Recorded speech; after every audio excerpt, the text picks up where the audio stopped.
우리 계속해서 지금 바울 서신을 지금 같이 함께 나누고 있어요. 첫 번째 썼던 바울 서신 데살로니가 전서. 이 전서는 바울 서신은 데살로니가와 빌립보와 베레와 사이에 있죠. 거기에 3주밖에 복음을 선포하지 않았는데 믿음이 아주 너무 자라서 모든 교회의 본이 되었다라고 바울이 칭찬했던 교회 중에 하나입니다. 데살로니가 교회에 그래서 바울은 이 데살로니가 교회를 보면은 기쁨과 행복이 넘치는 거야. 보람이 생기는 거죠. 성도가 잘 자라가는 모습을 볼 때 보람이 생기는 것처럼 그런 보람이 느꼈던, 자부심이 느꼈던, 내가 생명을 버리고 복음을 선택하고 복음의 길을 갔던 것이 잘한 것이구나라고 자긍심이 생길 수 있게끔 만들어준 교회가 바로 데살로니가 교회라고 할 수 있습니다. 그래서 사도 바울은 항상 복음 편지 서두에 특히 1장 6절과 7절부터는 이 교회를 생각할 때마다 어떻게 고백을 하냐면 하나님 감사합니다. 하나님 감사합니다. 라는 것으로 고백을 합니다. 정말 말도 안 되는 짧은 기간에 모든 믿는 사람들에게 본이 된다. 이 본이 된다는 거 굉장히 쉽지 않습니다. 오늘 우리가 지금 통합 예배를 드리고 있는데 세대 통합 예배를 드리고 있는데 우리 다음 자녀들에게 본이 되는 것 이거 쉽지 않은 거예요. 그 본은 우리가 그런 모습으로 회복이 되는 게 이 시대에 또 예배 회복, 신앙 회복, 교회 부흥에 가장 또 중점을 두는 게 세대 통합 예배를 지향하고 있다라는 사실입니다. 아이가 옆에 있는데 어떻게 엄마 아빠가 핸드폰 볼 수 있겠어요? 못 본다니까요. 이런 모습 속에 우리가 같이 함께 세대 통합을 하게 된다는 거죠. 본문 말씀은 사도 바울이 데살로니가 교회 성도들에게 보낸 편지로 믿음과 그들이 말씀을 받아들이는 태도, 여기에 아주 깊은 감사를 표현하고 있는 장면이 오늘 본문 안에 있습니다. 그러니까 바울은 단순히 말씀을 듣는 것을 넘어서 뭐로 받는 거예요? 말씀을 마음으로 받는 것을 이들에게 표현했다는 거예요. 그 말씀을 받았던 사람들은 어떻게 변하는 것일까? 오늘 성경은 그것을 바울을 통해서 증언해 주고 있는데요. 이 시간 아마 이 11시 이 시간대에 모든 교회가 다 지금 말씀을 듣고 있는 시간대일 것입니다. 가장 통상적인 예배 시간이라고 볼 수 있잖아요. 그죠? 하지만 그 말씀을 듣는 데 그치지 않고 마음으로 받고 삶으로 실천하는 사람들이 그리 많지 않은 것 같아. 그게 굉장히 목사들 입장에서는 이런 얘기도 합니다. 설교로 사람이 변하지 않아라고 얘기를 해요.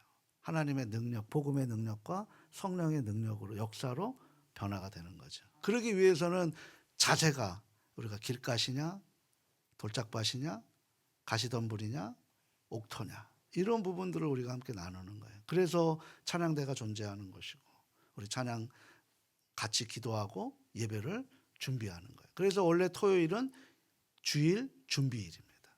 말씀을 받기 위해서라는 거죠. 그래서 하나님의 말씀을 우리를 변화시키는 능력이 있습니다. 믿으십니까? 고난 속에서도 우리가 주님을 의지하는 신앙의 견고한 그 힘을 우리에게 주시는 줄 믿으십니까? 이걸 체험하셔야 우리가 흔들리지 않는 거예요. 이 말씀을 통해서 하나님 말씀을 통해서 어떻게 올바르게 받아들일지를 함께 배우고 우리가 도전받고 있기를 소망합니다. 저는 목사예요. 목사는 내가 목사 되겠다 해서 되는 게 아니라 콜링이 있어야 돼요. 하나님의 부르심이 있어야 돼요. 그 부르심을 통해서 신학 훈련을 한 10년간 열심히 하고 그렇게 이제 세워 주시는 거죠. 그래서 항상 목사이기 때문에 저도 멘토링이 있죠. 성경의 멘토링 항상 이 사도 바울을 저는 목회 여정으로 본보기를 삼아서 자꾸 저의 목회 활동과 신앙의 바울의 목회 여정을 비교 분석을 합니다. 사도 바울처럼 귀하게 쓰임받은 하나님의 종과 부족한 이 많은 저를 비교한다는 것 자체가 무모하고 또 뭐라면 의미가 없을 수 있을지 모르지만 항상 저는 이 바울의 삶과 그리고 태도 그리고 말씀을 받아들이는 신앙 자세를 자꾸 흠모합니다. 바울과 같은 하나님의 쓰임받는 종이 되기를 항상 갈망하며 이 자리에서 하나님의 말씀을 대언하는 거죠. 우리의 삶은 시대를 불문하고 다 어려워요. 어렵지 않은 시절이 하나도 없어요. 다 좋은 시절만 있었던 것 아닙니다. 특히 어느 시대에든지 이 목회자의 길을 간다는 것조차는 정말 더 어렵습니다. 우리 저도 지금 힘든 길을 걸어가고 있는 시대이지만 앞으로 더 가면 갈수록 목사의 길은 점점 더 어려워질 것이라는 추측과 예측을 하고 있습니다. 그만큼 어려운 거죠. 그래도 현재까지 목사라고 한다면 대놓고 무시를 당하는 일은 아직까지는 없습니다. 근데요, 사도 바울 시대에 살았던 이때만 하더라도 예수라는 우리가 생각하는 기독교라고 이제 우리가 칭하게 되면 이 기독교와 유대교 사이에 갈등이 굉장히 있었어요. 사도행전 30년이 그 유대교와 기독교의 갈등 장면이에요. 그리고 AD 64년 로마의 대화재가 일어나면서 그 방화범으로 기독교인을 네로 황제가 지칭하면서 그때서부터 250년간 그 로마의 박해로 인해서 한 300년 가까이 기독교가 박해를 당했던 초기 시대에 있었습니다. 그 첫 번째 그 앞에 선두주사로 있었던 사도 바울인 거죠. 그러니까 예수라는 생소한 복음을 전하면 굉장히 무시를 당하는 일을 했고, 또 바울도 바울 이전에 사울일 때 바로 그 예수를 전하는 스데반을 무시했고 죽이는 데 앞장섰던 장본인이기도 합니다. 무시당하는 정도가 아니라 온갖 고난의 길을 걸어가야 하는 일이 다반사였다라는 거죠. 그럼에도 불구하고 사도 바울은 그 모든 일을 기쁨과 감사와 은혜로 감당할 수 있었던 것은 뭐냐면 하나님이 주시는 복음의 능력, 그리고 하나님이 주시는 성령의 은혜가 있었지만 그건 눈에 보이지 않는 것들이에요. 그건 또 찾아가야 되는 것입니다. 어디에서 위로를 받았을까? 오늘 실제적으로 보게 되면 사도 바울이 그 생명을 걸고 전했는데 예수님을 믿는 사람들이 생기는 거예요. 이렇게 데살로니가 교회들처럼. 그런데 그렇게 믿는 사람들이 생기는데 하나님의 사람으로 세워져 간다는 거죠. 교인이 아니라 성도로 세워져 가서 세상에 구별된 사람으로 삶을 살아내는 모습을 보는 그 순간 바울 입장에서는 위로가 되고 복음에 보람이 생겼던 것을 이야기하는 거예요.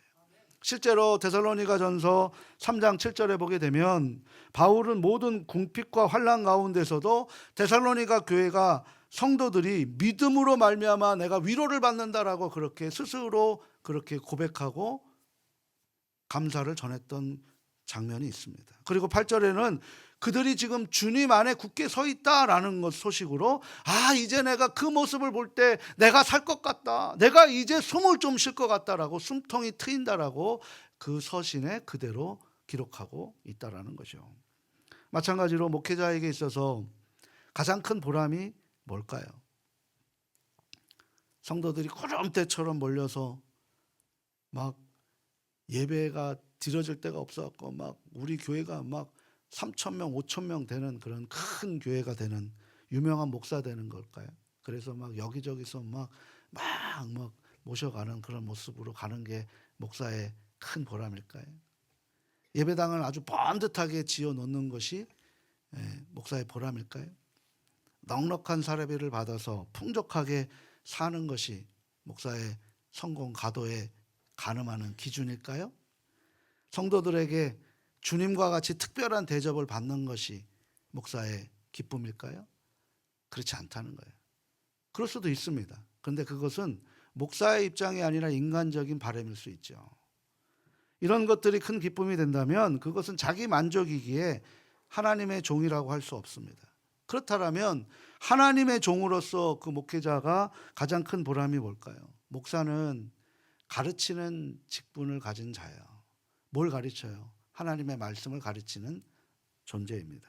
그래서 목사가 가장 큰 기쁨은 하나님의 말씀을 전했을 때, 가르쳤을 때 잘 양육이 된 교인들이 하나님의 백성인 성도로 자라나고 그 세상 속에서 빛과 소금의 역할을 감당하는 모습을 볼 때 그게 보람이 느껴지지 않겠습니까? 우리 예언 가족들이 세상에서 빛과 소금의 역할을 감당하고 저 예언교회 가니까 막 성도들이 달라져 라고 얘기하는, 그래서 택시 운전사가 뭐 어떤 이야기할 때 교회 여기 한 군데 소개해 저 교회 가니까 막 성도들 얼굴에 빛이 발아요 라고 하는 그런 모습에, 세상이 인정하는 그런 모습에 소식이 들려진다라면 목사인 저는 더 이상 바랄 것이 없습니다.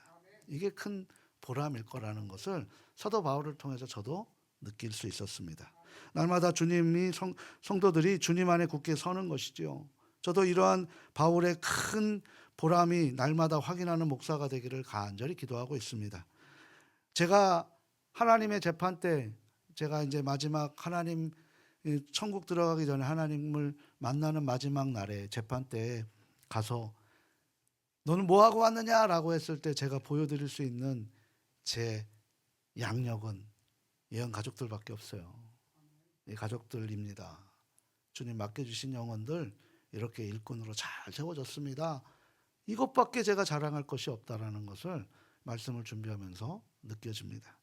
저는 예언 공동체의 말씀을 전하는 종으로 부르시고 이 강단을 하나님이 허락하셔서 또 우리 가족들이 또 동의해 주셔서 하나님의 말씀을 선포하게 하고 그 다음에 가르치는 목사로 세우신 이유는 이것밖에 없다는 거예요. 우리 가족들이 잘 양육돼서 성장하고 성숙해서 세상 속에서 진정한 그리스도인으로 살아가는, 교회로서 살아가는 모습을 하나님 앞에 영광 올려드릴 때 그거만큼 목사의 보람은 없다라는 거죠. 저에게 있어서 목회 성공은 바로 우리 예언 가족들이 세상에서 내 거 가지려고 막 더 욕심 부리는 게 아니라 내어주고 나눠주고 그러면서 예수님처럼 그렇게 서로에게 이웃이 되어주려고 하는 선한 사마리아인과 같은 삶을 살아갈 때 그것이 가장 보람이고 그것이 바로 믿음 위에 견고히 서 있는 우리들의 삶의 증거라고 할 수 있는 줄 믿습니다.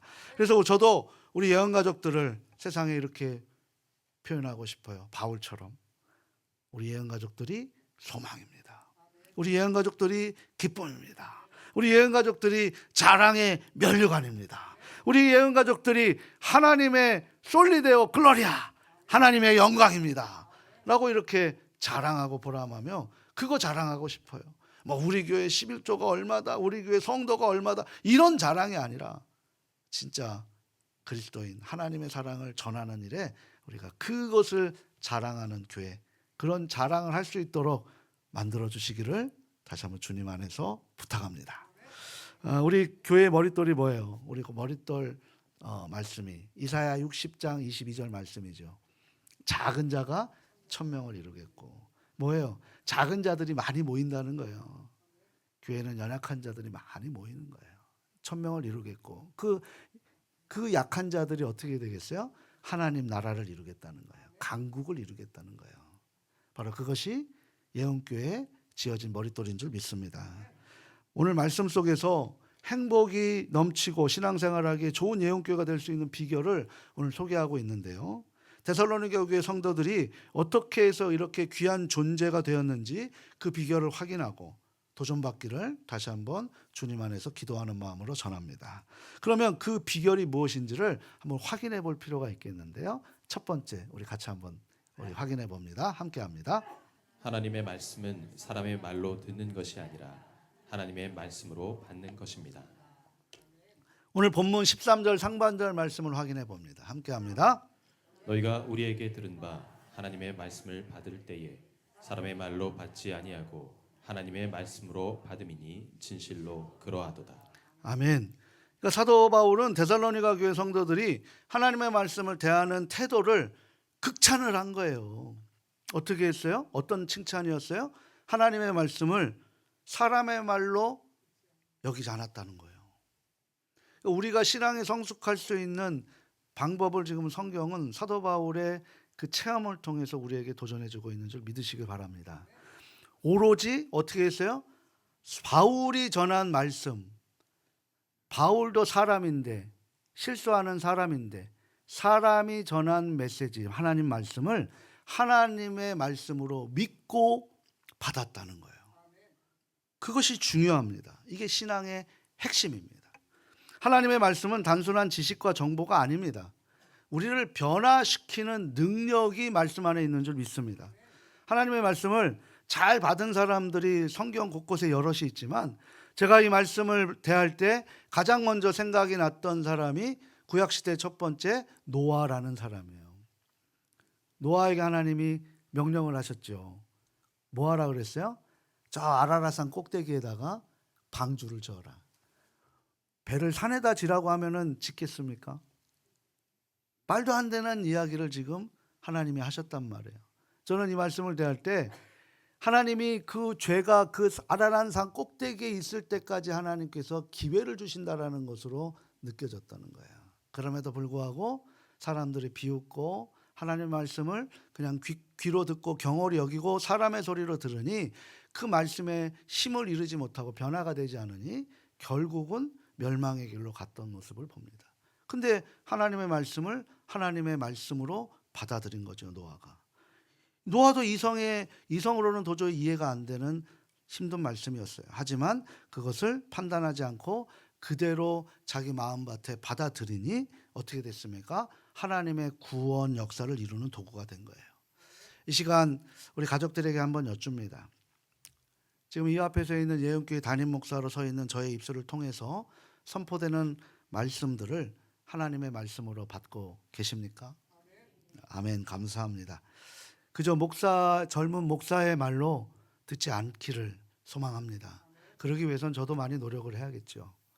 만약 지금 하나님의 말씀이 선포될 때 지금까지 내가 가지고 있었던 내 생각과 경험을 지금 이 말씀을 들음으로 과감히 내려놓을 수 있다면 그건 내가 지금 하나님의 말씀으로 받아들인다라는 증거가 될 수 있습니다. 그리고 이것을 받아들였던 그 말씀으로 인해서 지금까지 바꾸지 못했던 내 언행을 바꾸고 내 생각을 바꾸고 더 나아가 그 말씀을 받아서 말씀대로 삶에서 실천한다라면 그 말씀을 받은 안에 열매를 맺는 삶을 살아간다라고 볼 수 있는 거죠. 그런데 변화가 없다면 하나님의 말씀을 받는 것이 아니라 정말 죄송합니다. 귀로 듣는 것밖에 되지 않았다라는 거예요. 말씀은 능력으로 나타나져야 되는 거죠.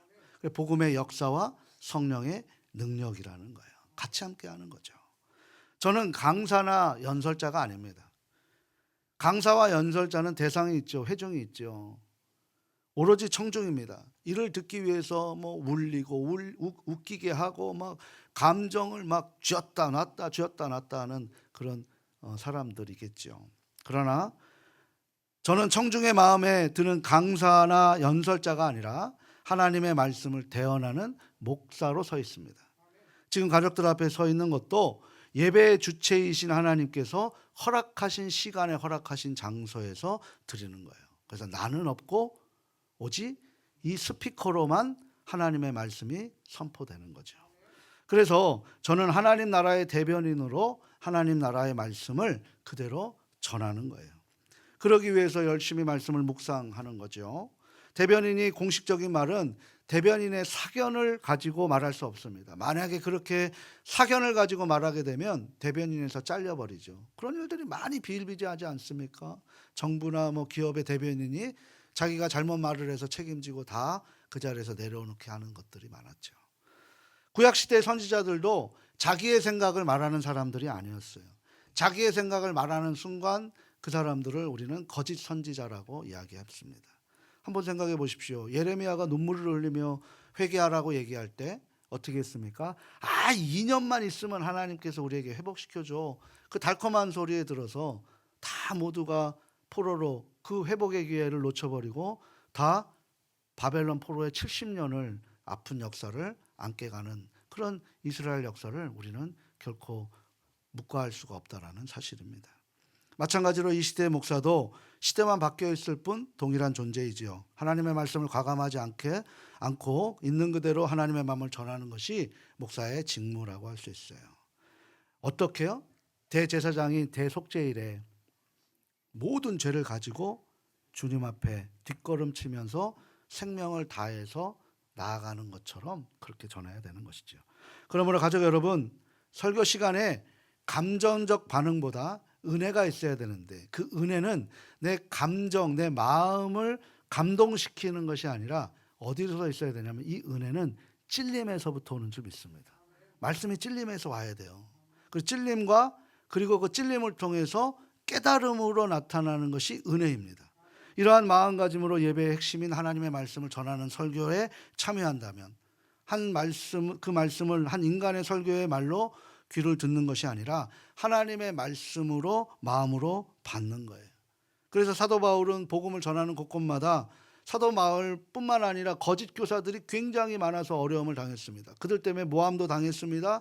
오히려 바울에게 거짓 교사라고 그렇게 매도되기도 했습니다. 결과적으로 어떻게 됐습니까? 사도 바울이 전한 복음을 듣는 사람들이 온전하게 교회가 되어지고 그 교회가 지금까지 이방인의 교회의 마중물로서 역할을 감당하게 된 것을 성경의 교회사 역사를 통해서 우리에게 알게 해주신다는 거예요. 이것이 그래서 우리는 이 말씀의 기준을 우리가 명확하게 알아야 돼요. 지금 이 시대를 살아가는 우리들이 말씀의 홍수 시대를 살아가고 있어요.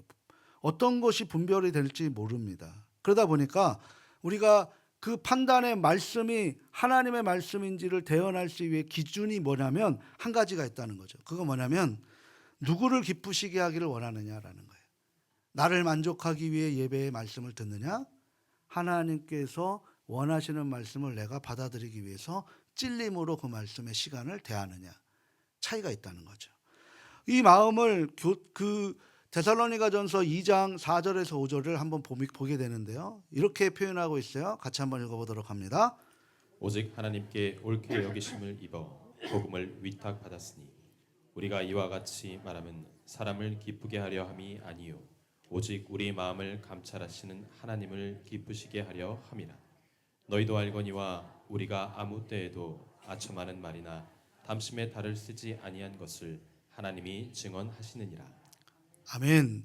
그러니까 이런 하나님이 기쁘시게 하는 말을 했다라는 거예요. 바울이 영적 아들 디모데에게 마지막 서신에서 뭐라고 얘기하면 이 시대가 이럴 것이다라고 예언을 하고 있는 장면이 나와요. 디모데후서 4장 3절 말씀이에요. 같이 한번 읽어보도록 합니다. 때가 이르면 사람이 바른 교훈을 받지 아니하며 귀가 가려워서 자기의 사역을 따를 스승이 많이 두게 될 것이라. 아멘. 그러니까 사랑하는 가족 여러분, 제가 말씀을 제대로 전해야 우리 가족들도 바른 길로 들어갈 수 있고 걸어갈 수 있는 거예요. 제 눈이 활짝 열려서 하나님의 진리를 온전히 알 수 있도록 이 목사인 저를 위해서 미워하지 마시고 기도해 주시기를 바랍니다. 또한 그 말씀을 과감하게 담대하게 선포할 수 있는 담대함을 위해서도 기도해 주시고, 우리 가족들은 이 말씀이 저의 목소리가 아니라 저의 생각이 아니라 하나님의 말씀으로 받으셔서 그 말씀의 힘으로 우리의 변화가 되는 삶으로 나타나질 수 있기를 소망합니다. 이렇게 변화가 되면요, 어떤 일이 벌어지냐면 말씀으로 우리의 변화를 시키는 능력이 있는데요. 13장 하반절 말씀 또 한번 읽어보도록 합니다. 13장 하반절 말씀 화면 통해서 같이 한번 읽어봅니다. 이 말씀이 또한 너희 믿는 자 가운데에서 역사하느니라. 아멘. 그러니까 이 하나님의 말씀은 이것을 믿고 받아들이는 자 안에서 변화의 능력이 있는데요. 어떤 변화의 능력이 있는지 히브리서 4장 12절에서 16절까지 아주 자세하게 기록되어 있어요. 좀 길지만 우리가 한번 확인해 보는 시간이 필요할 것 같습니다. 함께 확인해 봅니다. 하나님의 말씀은 살아있고 활력이 있어 좌우의 날선 어떤 검보다 예리하여 혼과 영과 및 관절과 골수를 찔러 쪼개기까지 하며 또 마음의 생각과 뜻을 판단하나니 지으신 것이 하나도 그 앞에 나타나지 않음이 없고 우리의 결산을 받으실 이의 눈 앞에 만물이 벌거벗은 것 같이 드러나느니라. 그러므로 우리에게 큰 대제사장이 계시니 승천하신 이 곧 하나님의 아들 예수시라. 우리가 믿는 도리를 굳게 잡을지어다. 우리에게 있는 대제사장은 우리의 연약함을 동정하지 못하실 리가 아니요 모든 일에 의리와 똑같이 시험을 받으신 이로되 죄는 없으시니라. 그러므로 우리는 긍휼하심을 받고 때를 따라 돕는 은혜를 얻기 위하여 은혜의 보좌 앞에 담대히 나아갈 것이니라. 아멘. 그러니까 하나님의 말씀은 이라는 주어로 시작해서 이런 변화들이 일어나는 거예요. 우리가 예를 들어서 하나님의 말씀으로 용서하라 라고 명령하면 용서는 누가 하는 거예요? 상처를 준 사람이 상처받은 사람에게 하는 것이 아니라 상처받은 사람이 상처 준 사람에게 용서하는 거예요. 그러면 그 안에 진정한 평안과 자유가 임하게 되는 거예요. 오늘 이 데살로니가 교회가 그 유대에 있는 교회들을 본받는 신앙의 롤모델이 되었다라고 바울이 자랑하고 있습니다. 14절 고백인데요. 같이 한번 읽어보도록 합니다. 형제들아 너희가 그리스도 예수 안에서 유대에 있는 하나님의 교회들을 본받은 자 되었으니 그들이 유대인들에게 고난을 받음은 같이 너희도 너희 동족에게서 동일한 고난을 받았느니라. 아멘. 흐름이 좀 이상합니다. 하나님의 말씀을 마음으로 받으니까 복이 생겨야 되는데 그 뭐가 생긴다는 거예요? 고난이 생긴다는 거예요. 예수를 믿으면 우리에게 복이 아니라 고난이 생긴대요. 박해가 생긴대요. 어려움이 생긴다는 거예요. 요거만 딱 놓고 하면 이거 예수 믿는 거 쉽지 않네, 어렵네, 안 믿어야겠네라고 할 수 있다는 거죠. 그런데요, 그 고난을 받는 것을 그 동족에게, 예루살렘 교회에서 동족에게 고난을 받는데 이게 바로 예배의 참된 모습이라고 할 수 있어요. 그러니까 우리가 생각한 하나님의 말씀을 마음으로 받을 때 어떤 일이 벌어지냐면, 우리가 진짜 하나님의 마음을 받으면 변화가 되는데 이 변화를 사단과 세상은 가만히 두지 않을 것이다. 그래서 우리에게 어려움과 고난과 역경을 줄 텐데, 하나님의 말씀을 마음으로 받은 사람들은 뭐가 되는 거예요? 그 고난과 역경을 이길 수 있는데, 귀로 듣는 사람들은 그 고난과 역경에게 져버리고 세상과 타협하는 삶을 살아가게 된다라는 거예요. 그러면 믿음의 본이 되지 못하니 우리 자녀들에게, 우리 이웃들에게 그런 그리스도인으로 살아가는데 앞에 뭐가 붙습니까? 명목상 그리스도인이가 되는 거예요. 무늬만 그리스도인이 돼버리는 거예요. 변화가 안 일어난다는 거죠. 이런 부분이 될 때 우리가 굉장히 어렵습니다. 그러니까 말씀으로의 순종이라는 것을 보게 되면 세상의 복과 우리는 연결시키는 그런 이상한 도식을 우리가 만들어 버린 거예요. 한번 볼까요? 베드로가 밤새 물고기를 못 잡았습니다. 그런데 다시 돌아올 때 주님을 만나서 깊은 곳에 그물을 던져라. 그 당시 그 물고기는 민물이기 때문에 깊은 곳에 물고기가 있을 수가 없어요. 그런데 그곳에 물고기에 그물을 던지라는 거예요. 이성으로는 이해할 수 없고 피곤한데 하나님 말씀을 마음으로 받으니 성령의 임재함을 통해서 그대로 순종하니 어떻게 됐어요? 물고기 그물이 찢어질 정도로 물고기가 많이 받았던 것을 봐요. 이 모습을 보게 되면 우리가 어떻게 생각해요? 하나님 말씀을 받으니 세상의 축복을 받는구나 라고 생각하는데 그러지 않다는 거예요. 그러면 그 물고기 일을 계속 해야죠. 그런데 어떻게 합니까? 그 물고기를 잡는 것을 버려두고 사람을 낚는 업으로 쓰게 되는 거예요. 말씀을 받으니 사람들을, 그래서 베드로가 3,000명, 5,000명 선포할 때마다 막 찔림을 받고 어찌할꼬 하면서 돌아오는 역사가 일어났던 거죠. 그게 베드로에게 무슨 세상적 유익이 자기에게 있었겠냐는 거죠. 이런 모습입니다. 욥을 생각해 보십시오. 욥은 모든 것을 잃어버렸어요. 하나님의 말씀을 신뢰하고 끝까지 믿음을 지켰을 때 뭐라고 얘기합니까? 주신 이도 하나님이시오, 거두시는 이도 하나님이십니다 라고 하는 거예요. 우리의 삶도 어려움이 찾아올 때 있어요. 말씀을 받으면 경제적 어려움, 건강의 문제, 갈등의 문제, 다양한 고난 속에 있습니다. 그런데 그 말씀을 마음으로 받아야만 견디고 이기고 승리할 수 있는 길이 열리는 줄 믿으시길 바랍니다. 그래서 말씀으로 받으시는 훈련이 우리에게 필요한 거예요. 그러면 흔들림이 없어요. 반석 위에 지은 집과 모래 위에 지은 집이 다른 결과를 가져온다는 게 성경의 말씀이잖아요. 그럴 때 우리에게 어떤 일이 벌어집니까? 힘들고 어려워도 소망과 기쁨이 넘치는 거예요. 우리 19절 20절 말씀 같이 한번 읽어보도록 합니다. 함께 읽겠습니다. 우리의 소망이나 기쁨이나 자랑의 면류관이 무엇이냐? 그가 강림하실 때 우리 주 예수 앞에 너희가 아니냐? 너희는 우리의 영광이요 기쁨이니라. 아멘. 바울이 이 자랑을 하는 거예요. 내가 하나님 앞에 뭔 영광이 있겠느냐, 무슨 상급이 있겠느냐, 바로 너희들이 그 상급이다, 고맙다, 감사하다라고 얘기를 하는 거예요. 사랑하고 소중하고 존경하는 우리 예언가족 여러분, 이 시간 간절히 소망하기는 저와 우리 예언가족들의 관계도 오늘 본문의 사도 바울과 데살로니가 교회 성도들 같이 되기를 간절히 기도합니다. 거듭 말씀드리지만 제가 하나님 앞에 보여드릴 수 있는 것은 오직 가족 여러분들밖에 없어요. 우리가 하나님 말씀을 온전히 받을 때 우리의 삶은 하나님께서 기뻐하시는 모습으로 변화를 일으켜 주시는 능력이 있는 줄 믿으시길 바랍니다. 이제 하나님 말씀을 받는 삶을 시작해서 그 말씀을 통해 다른 사람들에게 축복의 도구, 예수를 전하는 그런 생명의 도구로 사용되어 주셔서 내가 그 말씀을 받음으로 인해 수많은 영혼들을 살려낼 때 하나님 마지막 때 주님 보시면서 너가 말씀을 받아서 네가 변화돼서 이런 모습으로 나에게 영광을 돌렸다라는 하나님 앞에 칭찬받는 저와 우리 가족들 모두 될 수 있기를 소망합니다.